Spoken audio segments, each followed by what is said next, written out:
بسم الله الرحمن الرحيم الحمد لله رب العالمين والصلاة والسلام الأتمان الأكملان على سيدنا محمد وعلى آله وأصحابه أجمعين وبعد. Chers frères et sœurs, assalamu alaikum wa rahmatullahi wa barakatuh. طبتم وطاب ممشاكم وتبوأتم من الجنة منزلا. Nous allons par la permission d'Allah subhanahu wa ta'ala aujourd'hui poursuivre avec l'explication du hadith de Jibril. La dernière fois, on avait vu ensemble à travers ce hadith qu'est-ce que le terme l'islam signifie. On avait fait l'explication des bases sur lesquelles est bâti, sur lesquelles se repose, cet édifice qui est l'islam, à savoir les 5 piliers. Et aujourd'hui, toujours à travers le hadith de Jibril, nous allons, inshallah ta'ala, par la permission d'Allah subhanahu wa ta'ala, ensemble voir qu'est-ce que signifie le terme al-iman, la foi, et quels sont ses piliers. Je rappelle que précédemment, on avait dit que le prophète sallallahu alayhi wa sallam, et ça on peut le voir à travers le hadith, quand il a été questionné par Jibril, il a expliqué le terme l'islam par les actes apparents et l'iman, comme on va le voir aujourd'hui, par les actes cachés, des actes intérieurs. Les mots ou les termes islam et iman, islam et foi, quand ils sont cités ensemble, sachez qu'ils ont un sens différent. Islam veut dire quelque chose et iman veut dire quelque chose d'autre. Mais quand ils sont cités séparément, ils veulent dire la même chose. Islam veut dire iman et iman veut dire islam. Autrement dit, quand islam et iman sont cités séparément, islam veut dire acte apparent et caché, iman veut dire aussi acte apparent et caché. En fait, ils ont le même sens. Ils ont le même sens. En l'occurrence, ici dans le hadith, ils n'ont pas le même sens parce que ils sont cités ensemble. L'islam, c'est ce qui fait référence dans le hadith aux actes apparents, et l'iman, c'est ce qui fait référence aux actes cachés, aux actes intérieurs, comme nous allons le voir dans l'explication de ce hadith aujourd'hui, bi'idhnillahi tabaraka wa ta'ala. Et donc on reprend le hadith. Jibril s'adresse au prophète sallallahu alayhi wa sallam en ces termes: akhbirni anil iman. Il lui dit: akhbirni anil iman, informe-moi au sujet de la foi. Il lui répond sallallahu alayhi wa sallam: an tu'mina billahi wa malaikatihi wa kutubihi wa rusulihi wal yawmil akhir wal qadari khayrihi wa sharrihi, qui signifie l'iman, c'est que tu crois en Allah, en ses anges, en ses livres, en ses messagers, au jour du jugement dernier, et croire au destin bon ou mauvais. Donc, premiers abords, on comprend que la foi est donc composée de 6 piliers. Elle est fondée, elle repose, elle est bâtie sur 6 fondements, 6 piliers internes, cachés. Linguistiquement, le terme l'iman, la foi, signifie croire avec certitude en quelque chose, une croyance qui n'est pas touchée par le doute. Je répète, la définition linguistique du terme l'iman, la foi, c'est de croire avec certitude dans quelque chose, une croyance qui n'est pas touchée par le doute.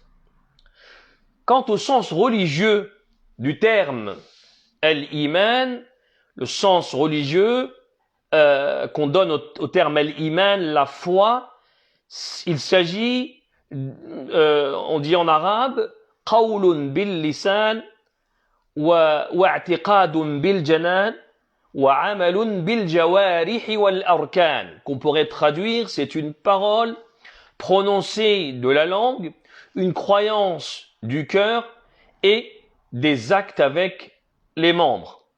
Hein? Al-iman yazid wa yanqus. Yazid wa yanqus. La foi, elle augmente et elle diminue. Elle augmente avec l'obéissance d'Allah subhanahu wa ta'ala et elle diminue avec la désobéissance. Ça, c'est la définition courte et concise de l'iman chez les gens de la sunna et de la jama'a. Ce qu'on appelle le sunna ou le jama'a, donc les gens de la sunna et du groupe. On peut remarquer que la définition qu'on donne de l'iman, c'est trois choses. Elle repose sur trois choses. Donc, c'est parole, croyance et acte. Parole, croyance et acte. Et tous les textes, que ce soit les textes coraniques ou les récits prophétiques authentiques que nous avons, prouvent que ces trois choses sont indissociables. Et prouvent aussi que l'iman, ça ne peut pas être l'un sans l'autre. Ça ne peut pas être la parole uniquement sans la croyance, ou la croyance sans la parole, ou les actes qui sont faits par les membres sans la parole et la croyance. Et forcément, ce sont trois choses qui sont indissociables. Et les récits, les paroles, donc les paroles coraniques, les textes coraniques que nous avons, les versets, ainsi que les récits authentiques sont nombreux. À titre d'exemple, le hadith dans lequel le prophète sallallahu alayhi wa sallam nous parle des branches de la foi. Il dit al-imanu bid'un wa sab'una aw bid'un wa sittuna shu'bah, qui signifie la foi se compose de 70 et quelques ou 60 et quelques branches. Fa afdaluha, la branche, la meilleure branche d'entre elles, qawlu la ilaha illallah, c'est la parole, le fait de dire la ilaha illallah, il n'y a point de divinité digne d'adoration hormis Allah subhanahu wa ta'ala. Wa adnaha, la plus basse, imatatul adha anit tariq, la plus basse, c'est d'enlever un obstacle du chemin. Wal haya'u shu'batun min al-iman, et la pudeur est une branche de la foi. On s'arrête un petit instant sur le sens de ce hadith. Mais ce hadith, il montre clairement que la foi, elle comprend ces trois choses que nous avons mentionnées qui sont indissociables, à savoir parole, acte et croyance. Pourquoi? Parce que le prophète sallallahu alayhi wa sallam, lorsqu'il a défini que la foi avait 70 branches, hein, ou 70 degrés, eh bien, il dit afdaluha, la meilleure d'entre elles est de dire la ilaha illallah. De dire, il dit le prophète sallallahu alayhi wa sallam. Donc, on comprend que la foi repose déjà sur la parole. De dire. Dire, c'est une parole. Donc, verbale. Puis il dit, adnaha, la plus basse, imatatul adha anit tariq, c'est d'enlever un obstacle du chemin. Et enlever un obstacle du chemin, il s'agit d'un acte. D'accord? Il s'agit d'un acte. Il s'agit d'une action. Puis il dit, wal haya'u shu'batun min al-iman, la pudeur est une branche de la foi. La pudeur est... Eh bien, ça c'est ce qui se trouve dans le cœur. La pudeur, elle n'apparaît sur les membres que si elle existe dans le cœur. Et donc ça fait partie du cœur. Et donc le prophète sallallahu alayhi wa sallam, il montre clairement que l'iman, la foi, elle se compose de ces trois aspects. Et comme je vous le disais, ces trois aspects qui sont indissociables. Et ce hadith montre également que les piliers de la foi sont en nombre de 6. Parce que le prophète sallallahu alayhi wa sallam a mentionné 6 choses. croire en 6 choses. Et c'est pour ça qu'on considère que ce sont des piliers, C'est ce sur quoi repose l'iman. Et le premier d'entre ces piliers, le premier d'entre eux, c'est an tu'mina billah, de croire en Allah. Et ça, c'est la base de la croyance. En tout. Tout ce qu'on est obligé de croire, l'iman billah, c'est la base, la croyance en Allah subhanahu wa ta'ala. Et c'est pour ça que a été lié à l'iman billah quoi? La foi, la croyance en Allah, elle a été liée quoi à ça? La foi en al-malaïka, la foi aux livres et la foi aux anges. Celui qui ne croit pas en Allah subhanahu wa ta'ala ne croit pas au reste des piliers de la foi. Et la croyance en Allah subhanahu wa ta'ala, qu'est-ce que signifie croire en Allah? Croire en Allah comprend la croyance en son existence. Mais pas seulement. Dire que croire en Allah subhanahu wa ta'ala signifie croire en son existence n'est pas suffisant. C'est pas suffisant. Puisque croire en Allah subhanahu wa ta'ala, c'est de croire en son existence, mais c'est aussi croire en sa seigneurie, en sa divinité et en ses noms et ses attributs. Ce qu'on appelle les 3 catégories du tawhid, de l'unicité. L'unicité dans sa seigneurie, qu'on appelle en arabe tawhid al-rububiyyah, l'unicité dans son adoration, qu'on traduit en arabe par tawhid al-uluhiyyah, et l'unicité dans ses noms et ses attributs, tawhid al-asma wa sifat. On va essayer d'expliquer rapidement, en bref, qu'est-ce que signifie chacun de ces tawhid. Croire en sa seigneurie, donc l'unicité de la seigneurie, c'est croire qu'Allah subhanahu wa ta'ala est le seul à créer, le seul à gérer cet univers, le seul à pourvoir aux subsistants de toutes ces créatures, seul à donner la vie et la mort, et celui qui a l'autorité sur tout l'univers, sans aucun associé en cela. L'unicité de la divinité, tawhid, donc al-uluhiyyah, ou qu'on dit aussi, qu'on appelle aussi l'unicité de l'adoration, c'est-à-dire nul ne mérite d'être adoré si ce n'est Allah subhanahu wa ta'ala. Donc, c'est le fait de vouer tout acte d'adoration à Allah subhanahu wa ta'ala en toute exclusivité. Et c'est pour concrétiser ce tawhid, c'est-à-dire le tawhid de l'unicité de l'adoration, qu'Allah subhanahu wa ta'ala a envoyé les messagers, qu'il a révélé les livres et qu'il a créé les djinns et les hommes conformément à sa parole dans le Coran al-Karim. وَمَا أَرْسَلْنَا مِنْ قَبْلِكَ مِنْ رَسُولٍ إِلَّا نُوحِي إِلَيْهِ أَنَّهُ لَا إِلَهَ إِلَّا أَنَا فَاعْبُدُونِ.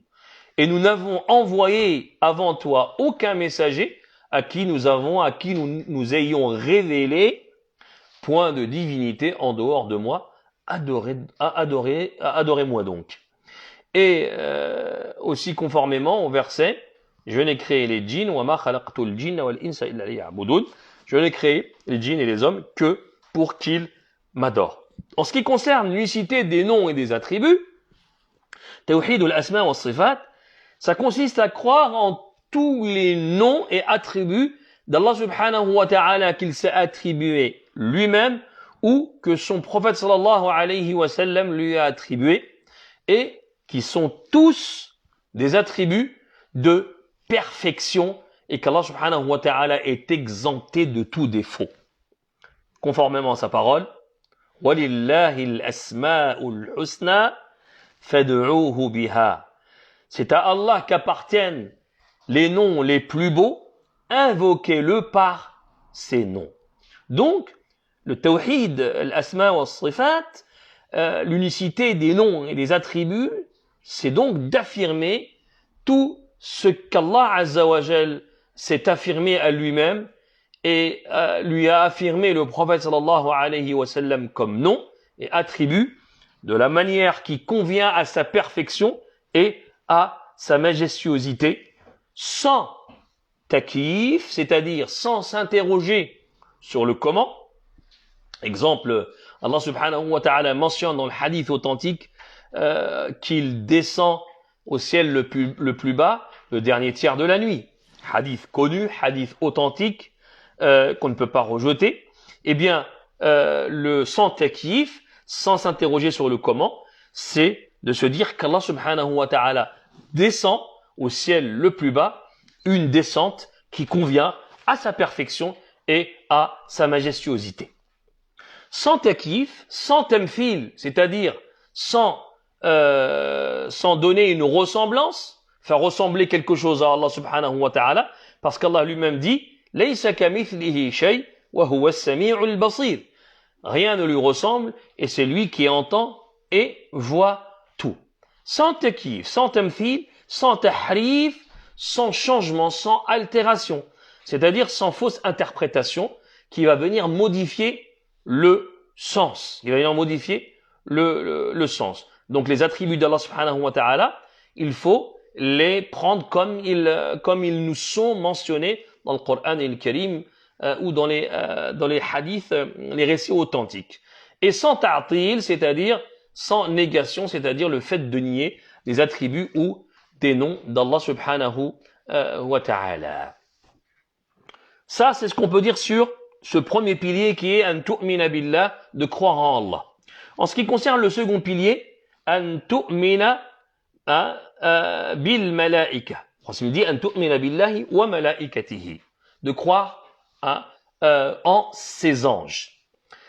C'est-à-dire qu'il faut croire que les anges sont des créatures d'Allah subhanahu wa ta'ala et des soldats au service d'Allah subhanahu wa ta'ala, des créatures qui ont été créées de lumière, comme cela a été rapporté dans le hadith authentique de l'imam Muslim, selon Aïcha radiyallahu ta'ala anha, le prophète sallallahu alayhi wa sallam a dit khuliqatil malaikatu min nour wa khuliqal jan min marijin min nar wa khuliqa adam mimma wusifa lakum, qui signifie les anges ont été créés à partir de lumière et les djinns ont été créés d'un feu sans fumée et Adam a été créé tel qu'il vous a été décrit.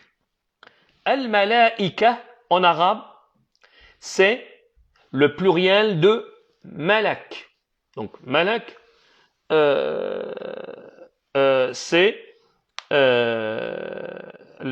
malaika, oui tout à fait. Malaika est le pluriel de malak. Qu'est-ce que signifie malak? Malak, ce qu'on traduit nous par ange. Malak, ça signifie messager. Pourquoi messager? Parce que, ou du moins pourquoi les anges, on les appelle des messagers, enfin avec un terme qui a le sens qui signifie messager, tout simplement parce que les gens sont les messagers d'Allah subhanahu wa ta'ala pour ses serviteurs. Et comme Allah azza wa jalla le dit clairement dans le Coran et le Karim, Allahu yastafi min al-malaikati rusulan wa min an-nas. Allah choisit des messagers parmi les anges et parmi les hommes. Allah choisit des messagers parmi les anges et parmi les hommes. Quels sont leurs nombres? On sait que les anges sont nombreux, mais on sait aussi que ne connaît exactement leur nombre qu'Allah subhanahu wa ta'ala.